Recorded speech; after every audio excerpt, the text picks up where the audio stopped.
filled full of mercy and peace.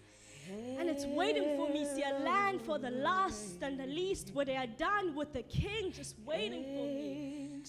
And yes, his holiness fills up the temple, but still he has took my sins and my shame, and although I didn't deserve to be rescued, but still he has called me by my name. So in faith I stand firm with confidence, listening to the sounds of his voice and waiting to obey each word like Abraham, for this is a Savior with wounds you can see in his hands and in his feet.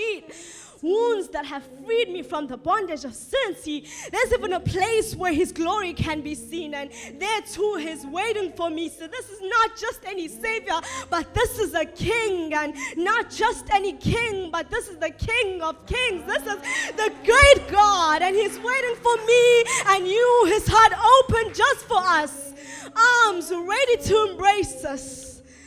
And I hear he's the Father of all nations, and that his name is Jesus Christ. His name makes me wait and walk with him just like Noah, for I know where I'm going to. I know who I'm going to. And he's waiting for me, waiting to give me the heavens.